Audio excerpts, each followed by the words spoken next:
सभी मसीही भाई बहनों को यीशु के नाम में शालोम, प्रेज द लॉर्ड, जय मसीह की।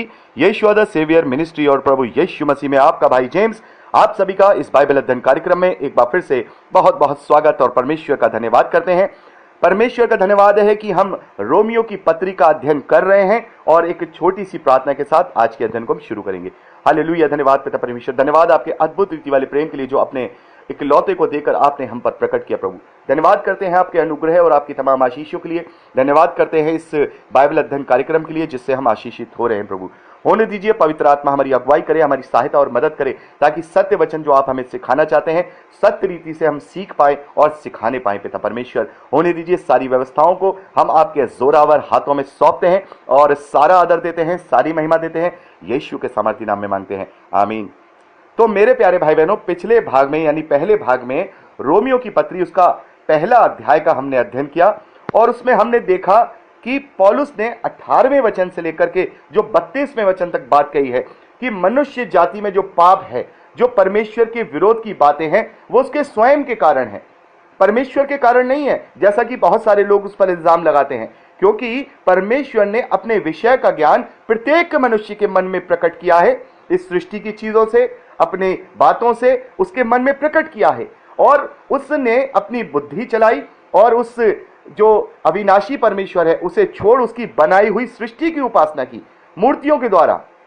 तो यहां पर पौलुस कहते हैं कि लोगों ने अपने विनाश के कारण को खुद चुना है और जब लोगों ने परमेश्वर का विरोध किया और परमेश्वर की जो महिमा परमेश्वर को मिलनी चाहिए थी उसको वो उपासना करें, वो महिमा वो उपासना तुम लोगों ने अपनी बुद्धि के द्वारा, जो अन्य जातियां हैं, जो मूर्ति पूजक लोग हैं, उन्होंने नाशवान चीजों को दे दी। यहां पर हमने पढ़ा था 23वें वचन में, और अविनाशी परमेश्वर की महिमा को नाशवान मनुष्य और पक्षियों और चौपायों और रेंगने वाले जंतुओं की मूरत की समानता में बदल डाला और उन्होंने परमेश्वर की सच्चाई को झूठ बना डाला और सृष्टि की उपासना की और सेवा की, ना कि उस सृजनहार की जो सदा ही धन्य है। तो यहां पे पौलुस ने अन्य जातियों को यह समझाने की कोशिश की है कि तुम लोगों ने अपने फायदे के लिए परमेश्वर के सत्य को झूठ बना डाला और सृष्टि की उपासना की और परमेश्वर के विरोध में कार्य किया। और जब तुमने परमेश्वर के विरोध में कार्य किया तब परमेश्वर ने भी तुम लोगों को छोड़ दिया। यहां पे 28वें वचन में हमने पढ़ा कि परमेश्वर ने जब उन लोगों ने उन्हें जानना नहीं चाहा, परमेश्वर को पहचानना नहीं चाहा, तो परमेश्वर ने भी उनके निकम्मे मन पे छोड़ दिया कि वह अनुचित रीति से गलत कार्य करते रहें। तो यहां पर हमने ये बात पढ़ी। अब ये बात मैंने आपसे क्यों कही, क्योंकि दूसरा अध्याय शुरू करने से पहले इस बात को बताना आपको आवश्यक था, क्योंकि रोमियो की पत्री रोम की कलीसिया को लिखी जा रही है और रोम में सभी प्रकार के लोग हैं। वहां पे यहूदी भी हैं, वहां पे यूनानी भी हैं, वहां मूर्ति पूजक और अन्य जातियां भी हैं। उन्हीं सभी को ध्यान में रख करके पौलुस इस पत्री को लिख रहे हैं ताकि लोग उद्धार को समझने पाए कि उद्धार होता क्या है। तो यहां पर हम देखते हैं दूसरे वचन में ये सारी बातें लिखने के बाद पौलुस अपना संबोधन यहूदियों की तरफ ले आते हैं। यहां पौलुस कहते हैं, अतः हे दोष लगाने वाले, तू कोई क्यों ना हो, तू निरुत्तर है, क्योंकि जिस बात में तू दूसरों पर दोष लगाता है उसी बात में अपने आप को भी दोषी ठहराता है, क्योंकि तू जो दोष लगाता है स्वयं भी वह कार्य करता है। तो यहां पर पौलुस एक व्यंग के तौर पे अब यहां पर यहूदियों को बता रहे हैं कि तुमने अभी तक जो मैंने लिखा वो अन्य जातियों के लिए लिखा और यही दोष तुम उन पर लगाते हो कि वो मूर्ति पूजक है, वो गलत है, लेकिन तुम उन पर तो दोष लगा रहे हो, लेकिन इसका मतलब ये नहीं कि तुम भी दूसरों पर दोष लगाने के द्वारा तुम दोषी नहीं ठहरोगे। आगे पौलुस कहते हैं, हे मनुष्य, तू जो ऐसे ऐसे काम करने वाले पर दोष लगाता है और आप वह काम करता है और यह समझता है कि तू परमेश्वर की दंड की आज्ञा से बच जाएगा, तो यहां पर पौलुस कहते हैं कि नहीं, तू परमेश्वर की दंड की आज्ञा से नहीं बचेगा। और यहां जब हम इसको पहले वचन से, दूसरा अध्याय रोमियो की पत्री पहले वचन से लेकर के लास्ट 29वें वचन तक का जब हम अध्ययन करते हैं तो यहां पौलुस यहूदियों को निरुत्तर कर रहे हैं, बात पे निरुत्तर कर रहे हैं कि तुम अपने आप को बड़ा मत समझो।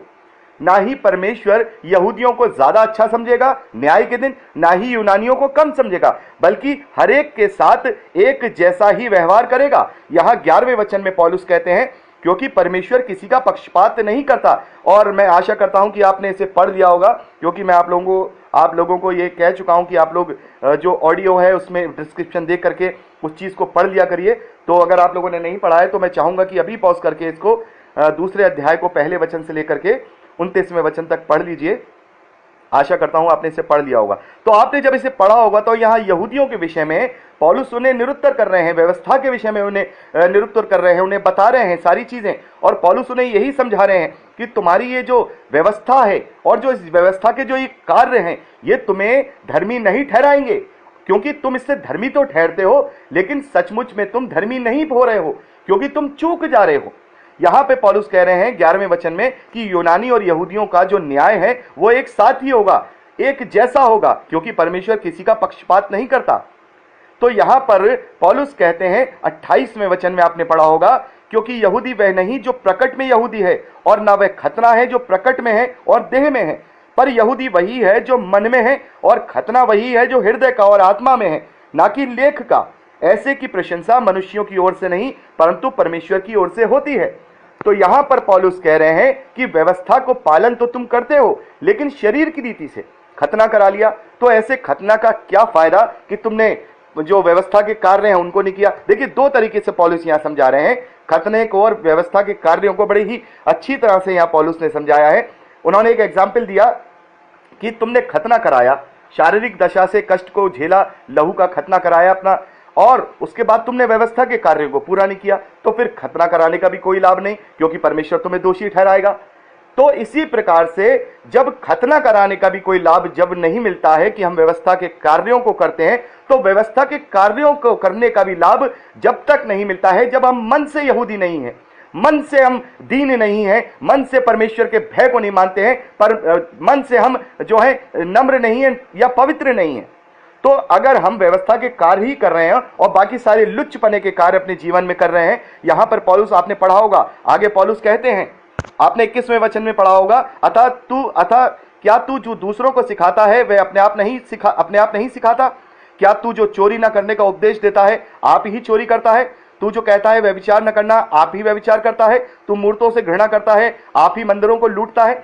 तो यहां पौलुस कह रहे हैं कि तुम केवल व्यवस्था के जो देह के काम हैं, जो शरीर के काम हैं, जो पैसे रुपये से तुम कर सकते हो, बलि देना है, विधान करना है और दाढ़ी रखना है और ये खतना कराना है, ये तुम करते हो, लेकिन अपने मन को कभी भी परमेश्वर की ओर नहीं फिराते हो, क्योंकि तुमने अभी तक अपना सही मायने में मन नहीं फिराया है। तो जैसे खतना करना व्यर्थ हो जाता है व्यवस्था के कामों को ना करने के कारण, वैसे ही व्यवस्था के कार्य भी व्यर्थ हो जाते हैं यदि तुमने उन्हें अपने मन से नहीं किया है, हृदय की गहराइयों से नहीं किया है, सच्ची दीनता के साथ नहीं किया है।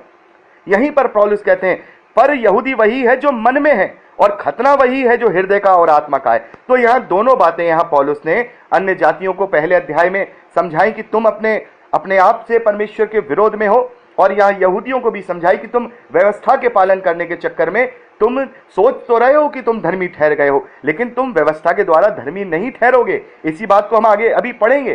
पौलुस बड़े इत्मीनान से इस पत्री में लिख रहे हैं, लोगों को एक एक चीज समझा रहे हैं। आज के परिपक्व में हम इस बात को नहीं समझ पाएंगे, क्योंकि हम यहूदी नहीं हैं, हम अन्य जातियों से परमेश्वर को ग्रहण किए हुए लोग हैं, और बहुत सारे मसीही भाई बहन हैं जो जन्म से ही मसीही विश्वास में हैं। तो ये बातें कुछ उन्हें समझ में नहीं आएंगी, क्योंकि उस समय जब ये यहूदियों को पत्र लिखा जा रहा है, जो व्यवस्था पे चलने वाले लोग हैं, उनके लिए जरूरी है, या फिर वो लोग जो लोग ये सोचते हैं कि जो शरीर के काम हैं, जो हम शरीर के काम करते हैं उससे परमेश्वर जो है खुश हो जाता है। तो यहां भी पौलुस कहते हैं कि शरीर के कामों से परमेश्वर खुश नहीं होते हैं, बल्कि तुम्हारे मन की सच्चाई से परमेश्वर के प्रति तुम्हारे प्रेम और भय के द्वारा वो प्रसन्न होते हैं, और हमारा उसी के द्वारा वो न्याय करेंगे। तो यहाँ पर तीसरे अध्याय को जब हम देखते हैं, और मैं चाहूंगा कि आप इसको भी पहले वचन से लेकर के 8वें वचन तक पढ़ लीजिए, क्योंकि इसके आगे का अध्ययन हम अगली रिकॉर्डिंग में करेंगे। तो यहाँ पर हम पहले वचन से लेकर के 8वें वचन तक जब पढ़ते हैं रोमियो की पत्री उसका तीसरा अध्याय, तो यहाँ पर भी पौलुस इसी बात को कंटिन्यूटी में आगे बोल रहे हैं, अतः यहूदी की क्या बढ़ाई या खतने का क्या लाभ। यहां पर पौलुस ये सारी बातें समझा करके कि यदि तुम्हारे हृदय का खतना नहीं हुआ है और तुमने अभी तक अपने मन से परमेश्वर को नहीं ग्रहण किया है, अपने अंदर परमेश्वर का भय और प्रेम नहीं लाए हो, केवल शारीरिक दशा से ही तुम सारी चीजों को कर रहे हो, तो फिर तुम धर्मी नहीं ठहरोगे। तो फिर खतने का क्या लाभ होगा? क्या लाभ होगा खतने का? यदि तुमने व्यवस्था के कार्य नहीं किए तो खतने का कोई लाभ नहीं, और यदि तुमने व्यवस्था के कार्य भी किए लेकिन वो मन से नहीं किए, केवल शारीरिक दशा में किए, तो फिर उस व्यवस्था के कार्यों से भी तुम धर्मी नहीं ठहरोगे। तो ये सारी चीजें वहां पर पौलुस उन्हें समझाना चाह रहे हैं, यहूदियों को समझाना चाह रहे हैं, अन्य जातियों को, यूनानियों को समझाना चाह रहे हैं कि किसी भी प्रकार से कोई भी मनुष्य धर्मी नहीं ठहर सकता है, उसमें कहीं ना कहीं कोई ना कोई चूक होगी, इसलिए हमें उद्धार की जरूरत है। तो ये पैसेज हमें बताते हैं कि मनुष्य को उद्धार की जरूरत है, क्योंकि प्रत्येक मनुष्य ने परमेश्वर के विरोध में कार्य किया है। अभी हम इसके आगे पढ़ेंगे। तो यहां पर दूसरे वचन में पौलुस कहते हैं, हर प्रकार से बहुत कुछ पहले तो परमेश्वर के वचन उनको सौंपे गए, यदि कुछ विश्वासघाती निकले भी तो क्या हुआ? क्या उनके विश्वासघाती होने से परमेश्वर की सच्चाई व्यर्थ ठहरेगी?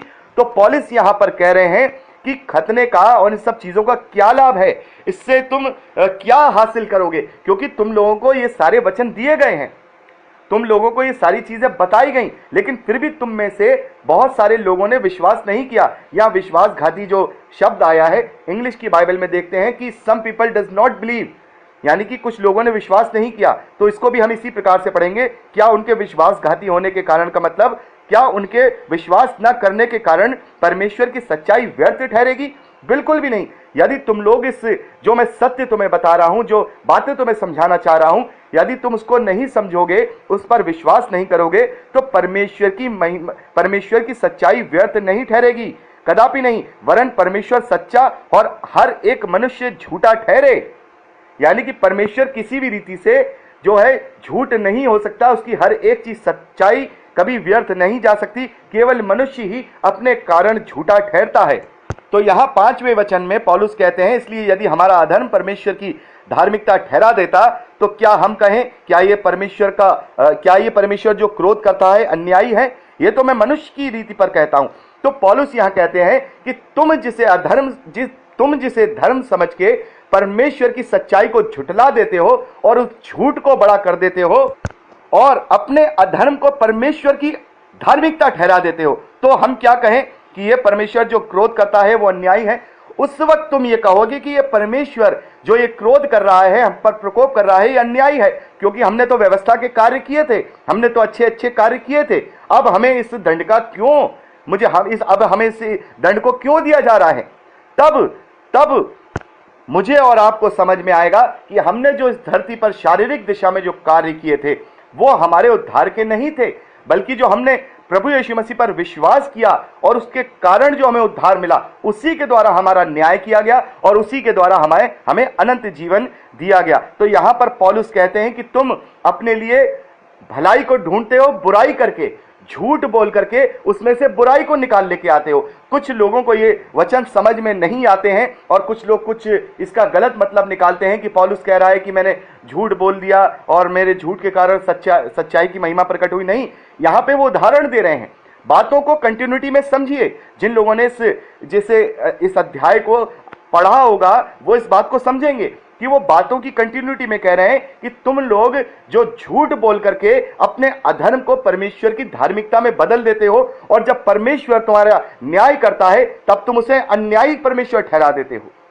तो यहां पर जो लोग इस प्रकार से सोचते हैं उन्हें इस वचन का संदर्भ समझ में आना होगा कि यहां पर पौलुस जो है सबसे पहले एक भूमिका को बना रहे हैं।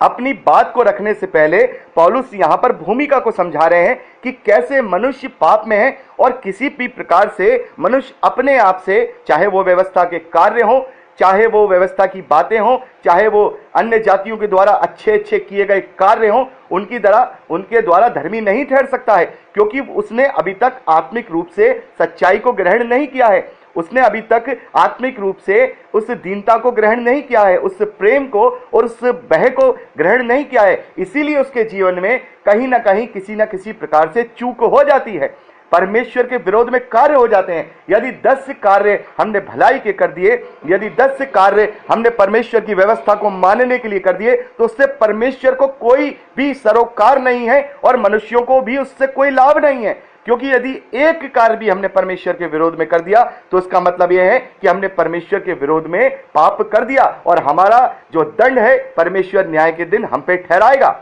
तो यही बात पौलुस यहाँ समझाने की जो कोशिश है उन लोगों को कर रहे हैं कि वो समझें कि हर एक मनुष्य को उद्धार की जरूरत है। तो यहाँ 3 अध्याय 8वें वचन तक का हमने अध्ययन किया, जिसमें हमने देखा पौलुस ने चाहे वो यहूदी हो चाहे वो यूनानी हो, सभी को यहाँ निरुत्तर करने की प्रयास किया है कि वो सभी निरुत्तर हों। ना ही तुम अच्छे कामों से ना ही व्यवस्था के कामों से धर्मी ठहरोगे, क्योंकि कहीं ना कहीं तुम सबने परमेश्वर के विरोध में कार्य किया है, परमेश्वर के विरोध में पाप किया है, इसलिए तुम्हें उद्धार की जरूरत है। इस बात को अभी हम आगे पढ़ेंगे। बहुत ही फेवरेट मेरा वचन है ये 3 अध्याय 9वें वचन से जब हम पढ़ते हैं, और बहुत सारे लोगों को हम इस बात से समझा सकते हैं कि कोई भी धर्मी नहीं है, एक भी नहीं। तो आगे का अध्ययन हम अगली रिकॉर्डिंग में करेंगे। प्रभु आप सबको बहुत आयत की आशीष दे। Praise the Lord.